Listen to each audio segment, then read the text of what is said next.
मंगरुआ ने सजा ली है चौपाल, लेकिन मंगरुआ हमेशा बातचीत की शुरुआत गांव से करता है और दिल्ली भी गांव का विस्तार है। तो सबसे पहले चलते हैं गांव की ओर ही। बचपन में जब हम लोग अपने दरवाजे पे बैठे रहते थे तो पंडित जी आते थे और पंडित जी को जैसे हम लोग पाँव छूते तो पंडित जी कहते कि यहाँ रह चाहे इलाहाबाद रह, लेकिन आबाद रह। तो इलाहाबाद तो रहना नहीं हुआ, यानी गंगा के किनारे तो नहीं हूँ लेकिन यमुना के किनारे ज़रूर हूँ। और हमारे साथ हैं संजय गिरी जी। बाबा, कौन गांव घर? घर तो हमनी के पड़ी मोतिहारी जिला, लेकिन हमनी के रहाइश बा मत-ककरा में, छपरा जिला। छपरा जिला। हाँ, अब पुराना अगर देखल जाओ तो राधा मोहन सिंह हमनी गांव के वाले पहले कृषि मंत्री रहलन। हाँ, राउर गांव के और राधा मोहन। हाँ जी, अभी यूपी के प्रभारी बनल रहन। हाँ हाँ जी हाँ हाँ। बाकी हमनी आ गई मत-ककरा में। चकरा में तो गाँव जाइला। हाँ जाइए। गांव के बगल में जो नदी बा उ ज़्यादा स्वच्छ बा कि जहाँ रउआ अपन ठिकाना बनैले बानी जहाँ सेवत तानी उ ज़्यादा स्वच्छ बा? ना गांव वाला नदी तो गंगा मैया आवलन चल जानन, लेकिन जमुना में तो हमेशा चलन। हमनी के जितना भी लोग सब बा ये जाके जितना भी परिवार जो भी दिल्ली वासी सब वो लोग के मना करें पॉलीथीन वगैरह ये सब ना डालूँ, ये सब ना करूँ। तो कुछ लोग माना ले, कुछ लोग ना माना, कुछ लोग ना माना। तो ये यमुना का किनारा है और बहुत आप सुन रहे होंगे कि यमुना मैली हो गई है, और मैली ही नहीं हुई है, झागे झाग हो गई है। और उस झाग की याद लोगों को तब आती है जब पूरबियों का महापर्व यानी छठ आता है, तो याद आती है यमुना। और हमारे साथ संजय गिरी जी हैं। काहे यमुना मैली है? नहीं मैली हम नहीं कह सकते हैं, हम मैले हैं। मन मैला। अभी आपने थोड़ी देर पहले आपसे मेरी बात हुई थी तो आपने कहा था यहाँ पे जो है ना पहले जो नदी का बना जो डैम है जिसे कि नाला बोला जाता है वो साहिबी नदी हुआ करती थी। अगर हमारे जो पीछे जो अगर हम लोग नहीं मानेंगे और हम लोग ये नहीं करेंगे तो शायद यमुना मैया का भी यमुना दूसरा हो जाएगा, उनका नाम मैं ले नहीं सकता। मगर ये है कि पीछे से जल आना चाहिए, मगर आ नहीं रही है। आज नेपाल जब जल छोड़ता है तो बिहार के अंदर तबाही मच जाती है, मगर पीछे वाले तो जल ही नहीं आ रहा है। अब जल रह कहाँ गया है? और जो यमुना मैया का जो है, अगर इसका जल अभी पी लो आप कहते हो कि ये है मैला है, ये है, अगर जल पी लो तो मैं समझता हूँ सारी बीमारी खत्म हो जाएगी। इसको कचहरनी बोलते हैं, जैसे कष्टों को हरती है। गंगा मैया मुक्ति देती है, जो सागर के पुत्रों के लिए जो भागीरथी ऋषि जल लाए थे। मैं आपसे एक प्रश्न करना चाहूँगा जल के विषय में। पहले भागीरथी ऋषि थे या राजा हरिश्चंद्र थे? भागीरथी थी, तभी राजा हरिश्चंद्र हो गए। उससे पहले वहाँ पे जल था या नहीं था? अब ये तो इतिहास की बात है, आप ज्ञानी पुरुष हैं, आप ज़्यादा जानेंगे। हम लोग तो इतिहास के छात्र मात्र रहे हैं, जो पढ़ाया गया किताबों में सिलेबस बता के वही पढ़ा है। मौखिक इतिहास आपके पास ज़्यादा है। इतिहास को अभी छोड़ देते हैं, वर्तमान पे आते हैं। वर्तमान में मैं ये कहना चाहता हूँ कि ये जितने भी यमुना मैया जमजोरी चलती है तो जड़ी बूटी लेके चलती है। अगर इस जल को हम लोग वो करें और हम लोग जो अपने आप को सुधार करें, हम अपने को भी कहते हैं सुधार करें।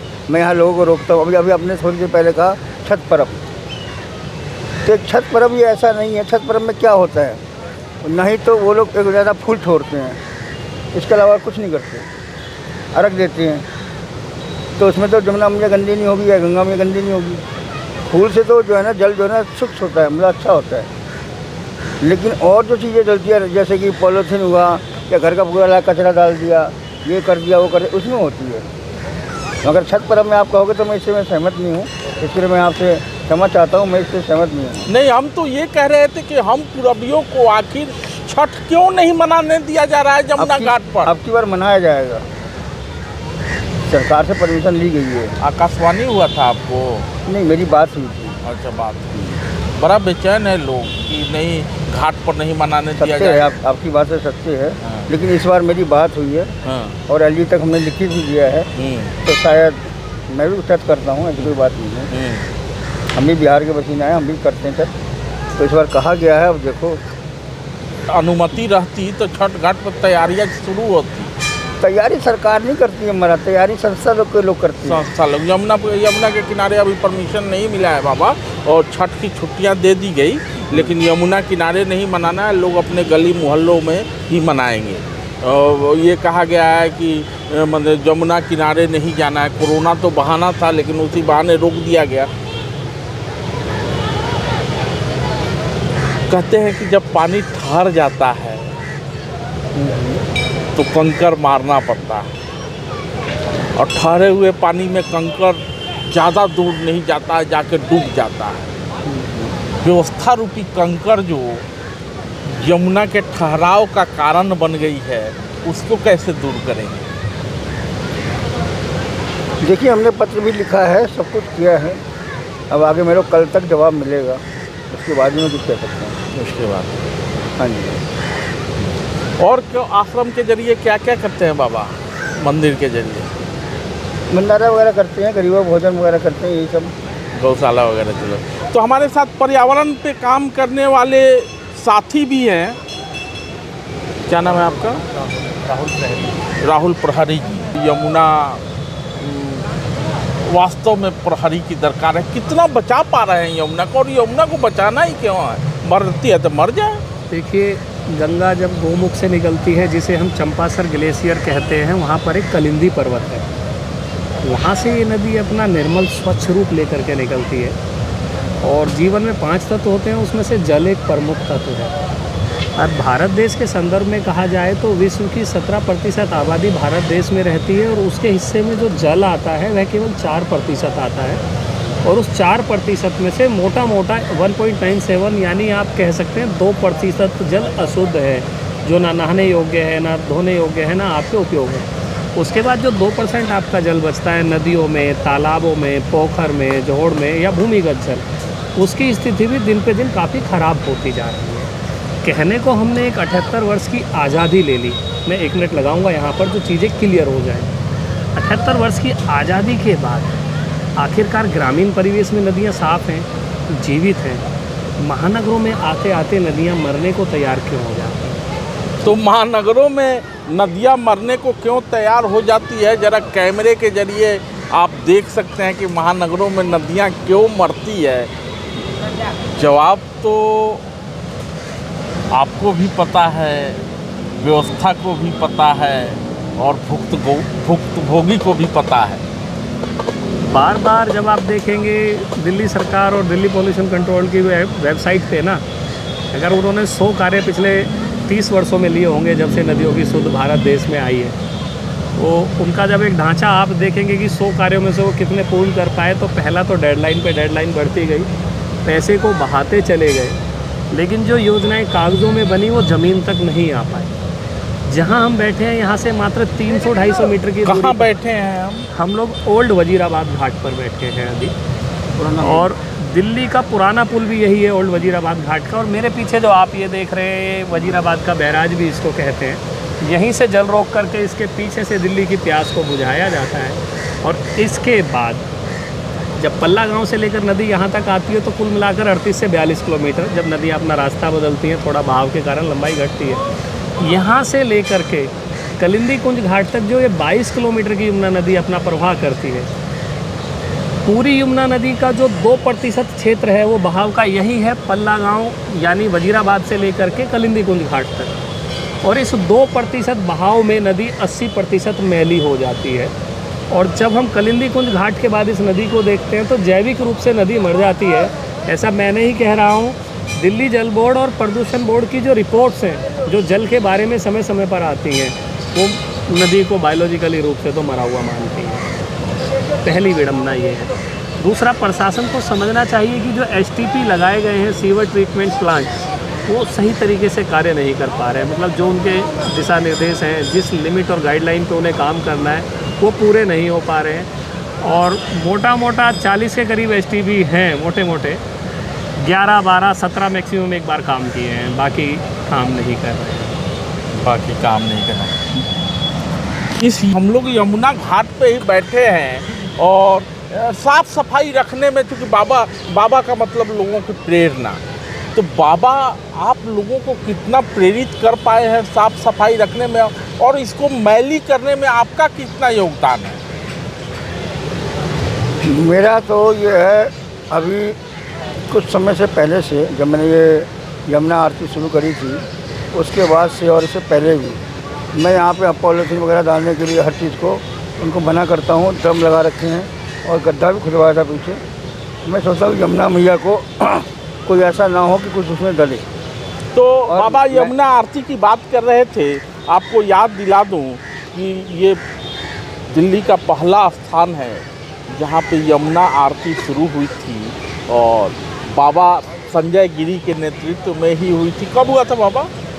मैं तो करने को तो ये मतलब 13 साल हो गए, लेकिन कुछ दिन पहले मतलब 4 साल पहले आदेश गुप्ता जी आए थे जब आरती करी थी वजीराबाद में। उसके बाद चित्तानंद सरस्वती जी को मैंने बुलाए थे जो उत्तराखंड के हैं, परमार्थ आश्रम के। हाँ, उसके बाद जो है ना आपके ITO में हुआ था, तो उसके अंदर जो है ना रामनाथ गोविंद जी वगैरह, कैलाश खेरी सब ये आए थे। हर जगह हम लोग कराते रहते हैं। कपिल गर्ग जी हमारे से जुड़े और कपिल गर्ग के द्वारा ये सब कुछ हो रहा है। तो ऋषिकेश में जो यमुना आरती होती है वो परमार्थ के नज़दीक जो घाट है मंगरुआ, वहाँ गया हुआ है। और चिदानंद जी से भी मंगरुआ बाबा का सम्मान करना हिंदू धर्म में उतना ही महत्वपूर्ण है जितना नदियों का सम्मान करना, जितना माता पिता का सम्मान करना है। और गुरु का सम्मान सबसे पहले आता है। तो गुरु संजय गिरी जी हमारे साथ हैं, इन्होंने यमुना आरती की शुरुआत की थी। मंगरुआ इनसे पूछ रहा था कि इस यमुना को मैली करने में संजय गिरी जी का कितना योगदान है और इसके साफ सफाई में इनकी कितनी भूमिका रही है। हमने कभी मैली करने की सोचा नहीं, हमने तो हमेशा सफाई करने की सोचा है और सोची क्या रहे कर रहे हैं। लड़के भी लगा रखे हैं हमने, डेली शाम को अभी देख रहे हैं आप, ये पॉलीथीन वगैरह जितना भी है, ये फूल वगैरह जो भी छोड़ के जा रहे हैं, शाम को इनको झाड़ू लगवा के उसको उठा के गड्ढे में दबा देंगे और सवेरे फिर झाड़ू लगती है। जितने भी हैं सबको हाथ जोड़ के मना करते हैं कि हाँ जी इसमें ये चीज़ मत डालो, लेकिन पब्लिक है धीरे धीरे जो है ना उसको समझेगी। धीरे एकदम से तो आप कहोगे तो एकदम कुछ हो नहीं सकता। कुछ दिन पहले लॉकडाउन के समय में कुछ दिल्ली सरकार को पैसा मिला था कि ये यमुना सफाई के लिए, तो सब कागजी में हो गया। कुछ दिन के लिए फौजी बैठा लिए थे, तो फौजी लोग करते, मतलब पुलिस वाले बैठते थे, फौजी बैठते थे, कुछ नहीं डालता था कि हम गड्ढे में डलवाते थे। लेकिन तो एक केजरीवाल का ये दावा था कि वो 5 साल का समय दीजिए, यमुना को टेम्स बना देंगे। 5 साल 10 साल तो पूरे हो गए, 2025 आना है। अभी कुछ दिन पहले ही कालिंदी कुंज घाट पे राहुल जी बड़ा झाग यमुना हो रही थी, तो लोगों ने पूछा कि केजरीवाल क्या इसमें डुबकी लगाएंगे? मैं इस पे यही कहना चाहूँगा कि कालिंदी कुंज घाट तक जाते जाते यमुना नदी बायोलॉजिकली रूप से मर गई, क्योंकि जितना भी सीवेज ट्रीटमेंट वेस्ट है दिल्ली का, वो पूर्ण रूप से शुद्ध ना हो करके, परिशोधित ना हो करके यमुना नदी में गिराया जा रहा है। यानी जिस चीज़ का पैसा सरकार STP कंपनियों को दे रही है, वो पैसा एक तरीके से नाले के पानी को नदी में मिलाने के लिए दिया जा रहा है। हाँ, ये STP ये बार बार कह रहे हैं और मंगरुआ ये दोहराना चाहेगा, सीवेज ट्रीटमेंट प्लांट। हाँ जी। तो यदि सीवर ट्रीटमेंट प्लांट काम करें तो नदी को साफ रख पाना कोई बहुत बड़ी बात नहीं है। जनता का भी सहयोग होना चाहिए और जिस प्रकार सनातनियों की आस्थाएं हैं, वह कुछ अपना हवन सामग्री, शुद्ध सामग्री जो नदियों के लिए लाभकारी है, उसको विसर्जन करने के लिए सरकारों को घाट बनाने चाहिए थे। इसके साथ ही साथ जागरूकता फैलानी चाहिए थी कि ये जो प्लास्टिक की मूर्तियाँ, कांच की मूर्तियाँ, फाइबर की मूर्तियाँ या अन्य हानिकारक केमिकलों से बनी हुई धार्मिक चलचित्र माँ यमुना नदी आपसे नहीं मांग रही है। यदि यमुना को देखा जाए तो 3 तरीके से हम लोग गंदा करते हैं। पहला, हम शहरीकरण करके नदियों पे दबाव बढ़ाते हैं। दूसरा, हम औद्योगिकरण लगाते हैं और उस औद्योगिकरण से निकलने वाले वेस्ट को हम प्रॉपर ट्रीट नहीं कर पाते हैं। तीसरा, जो हमारे नाले हैं और अंधाधुंध हम जो डेवलपमेंट के नाम पर छदम विकास की डींगे हाँकते हैं, हमें प्राकृतिक संसाधनों की बलि दे करके विकास नहीं करना है, हमें नदियों को मार करके विकास नहीं करना है, विकास की परिभाषा यह होनी चाहिए कि आपके प्राकृतिक संसाधन जिस अवस्था में आपके पूर्वजों ने आपको दिए थे उससे और बेहतर अवस्था में आपको रखने हैं, ना कि दिन प्रतिदिन उनको ऐसा नुकसान दिया जाए कि आने वाले समय में हम नदियों को ढूंढें। आप देखिए सरस्वती नदी कभी हुआ करती थी प्रयागराज में, आज नहीं है। मेरा अनुमान तो ये कि आने वाले 25 वर्षों बाद हो सकता है माँ यमुना भी ना रहे, जिस तेज़ी से हम माँ यमुना के ऊपर अत्याचार कर रहे हैं। तो अभी थोड़े दिन पहले विजेंद्र सचदेवा ने केजरीवाल को याद दिलाया था कि आपने कहा था कि यमुना में डुबकी लगा लेंगे, लेकिन इधर देखिए बहुत सारे लोग, बहुत सारी माताओं का आस्था है। भले ही यमुना में डुबकी लगाने से केजरीवाल को बीमार पड़ने का खतरा है, लेकिन सनातनी मानते कहाँ हैं? आखिर जाए कहाँ? डुबकी तो लगाना ही है, चाहे व्यवस्था यमुना को मैली कर दे, साफ सफाई रखे, करना तो उन्हें ही है। और बाबा जैसे लोगों का काम है उनको प्रेरित करना। मान नहीं रहे हैं बाबा आपकी बात, लोग मानेंगे, धीरे धीरे मानेंगे। धीरे धीरे मानेंगे। सरकार भी तो नहीं मान रही है। सरकार तो महाराज, सरकार की तरफ से कुछ यहाँ पे कुछ नहीं है। एक बाबा एक चीज़ आप बड़ा महत्वपूर्ण कह रहे थे कि हम ही को टोक रहे थे कि छठ यमुना के किनारे नहीं मनाने दिया जा रहा है। तो बाबा आपने एक बात कही कि छठ तो प्रकृति से जुड़ा हुआ पर्व है, छठ व्रती कहाँ यमुना को गंदा करते हैं। जरा उस बात को विस्तार से, क्योंकि आप इसी परंपरा से आए हैं। वो छठ में क्या होता है कि सिर्फ फूल डाला जाता है, सजिया घाट भी नहीं है घाट। लेकिन यहाँ पर क्या है कि छठ के लिए सरकार ने मना कर दिया था। कुछ साल पहले यहाँ छठ होता था, फिर सरकार को एलजी को पत्र लिखा गया था। वो एलजी ने कल तक का रिपोर्ट आएगा क्या होगा क्या नहीं। बाकी छठ के अंदर तो मुझे नहीं लगता है, क्योंकि वो सारा सामान अपना दौरा लेके आते हैं, टोकरी लेके आते हैं। व्रती तो पहले जाके घाट की साफ सफाई ही करते हैं। मैं बता रहा हूँ, उस पर आ रहा हूँ मैं। वो दौरा लेके आते हैं पहले, फिर घाट की जो साफ़ सफाई करते हैं, तो जितना भी जो वो होता है वो अपना फिर उठा के उसको साफ़ सफाई झाड़ू लगा के धो धा के केला के पौधा लगा के, और उसके बाद उसको जो है ना जो कूड़ा कचरा होता है उसको ले जाके बाहर उनको हम डलवा देते हैं। बाकी जो केले के पौधा है, जो छठ के बाद अगला सवेरे अर्घ होने के बाद अगर वो केले का पौधा छोड़ गए बाई चांस, मान लो अगर वो छोड़ गए, तो केले के पौधा से कोई प्रदूषण नहीं होता, ना कोई गंदगी होती है। लेकिन उसको जो है ना फिर हम लोग क्या करते हैं, उठवा कर फिर गड्ढे में डलवा देते हैं। तो उससे तो यमुना मैया मैली होने का कोई मतलब ही नहीं है। कोई भी ऐसा मावस पूर्णमासी आती है, इसमें स्नान लोग करते हैं, उसमें फूल प्रसाद चढ़ाते हैं। तो बहाना चाहे जितना बना लीजिए, असल में समस्या ये थी कि जब पूरबिये दौरा लेके घाट की ओर चलते थे तो प्रशासन की नज़र खुल जाती थी, राजनीतिक दलों की नज़र खुल जाती थी। अरे इतनी बड़ी संख्या, इतना बड़ा सामाजिकता, और जब लोग पैदल चल के ही तमाम परेशानियों के साथ घाट पर पहुंचते थे तो अगले दिन से चर्चा शुरू हो जाती थी इस बार के राजनीति में पूरबिये किसके साथ।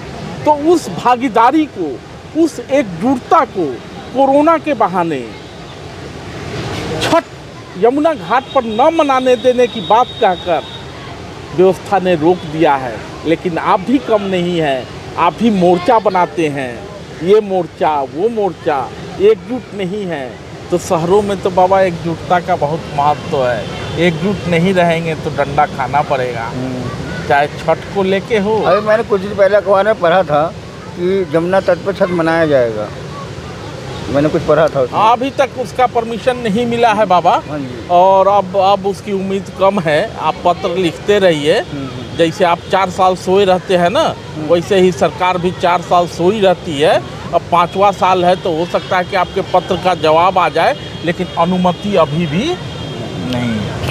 हमारे साथ एक और साथी हैं, जरा महेंद्र जी, आपका यमुना के साफ सफाई को लेकर या सनातन को आगे बढ़ाने को लेकर क्या योगदान है? देखिए, हमारे पुरखों ने एक व्यवस्था दी थी कि नदियों को पूजो, यानी पर्वतों को पूजो, जानवरों को पूजो, यानी प्रकृति की पूजा करो, जिससे आपका जीवन चलता है। जल के बिना, वायु के बिना, अन्न के बिना मनुष्य का जीवन नहीं चलता। लेकिन मनुष्य ही इस प्रकृति का सबसे बड़ा आज दुश्मन बना हुआ है।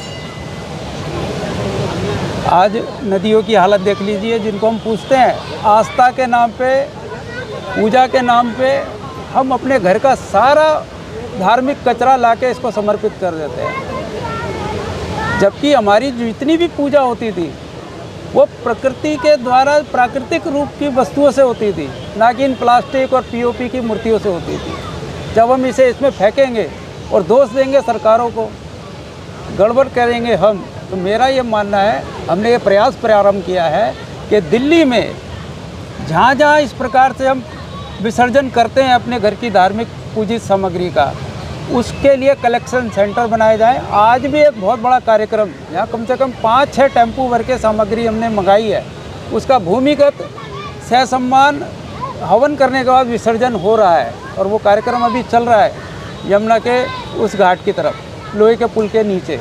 तो चलिए ये जागरूकता से ही बात बढ़ती है। और अंतिम कमेंट मंगरुआ एक बार फिर से बाबा के पास आ गया है। बाबा, छठ शुरू हो गया, आज गोवर्धन है, व्रती के लिए क्या कहेंगे आप? जो व्रत कर रहे हैं, घाट पे नहीं आ पाएंगे, सरकार परमिशन देगी नहीं देगी, लेकिन उनको क्या संदेश देंगे, क्योंकि आप सनातन के पूज्य हैं? अब देखिए, हमने कोशिश की है, सरकार पता नहीं परमिशन दे ना दे, लेकिन हम तो यही कहना चाहेंगे, जो हमारे, मैं भी खुद व्रत रहता हूँ, यही कहना चाहूँगा कि अपने घर में जब सरकार ये सब कर रही है, इतने सालों से कर रही है, तो अपने घर में ही जो है ना जल को लेके, तप में लेके और उन्हीं पे हाथ अर्घ जो है ना दे के, इसे अब क्या करा जाएगा? क्योंकि वहाँ से चल के आएंगे भूखे प्यासे 3 दिन का जो है ना, और फिर घाट तक आएंगे, वापस जाएंगे, तो ना ही तो अर्घ दे पाएंगे और ना ही वो कुछ कर पाएंगे। तो ये एक संक्षिप्त बातचीत बतकही मंगरुआ ने चौपाल सजाई थी संजय गिरी के साथ और पर्यावरण से जुड़े साथियों के साथ। समय समय पे हम लोग रुकेंगे नहीं, क्योंकि कमियां हमें भी है। हम 4 साल सोए रहते हैं, जब 5वां साल आता है, और या तो हम 4 दिन जगते हैं सिर्फ साल में, जब छठ का महीना आता है, यमुना में झाग झाग दिखाई देता है, तब हमको छठ याद आता है, पूर्वांचलियों की ताकत याद आती है और मैली यमुना की पीड़ा नजर आती है। धन्यवाद।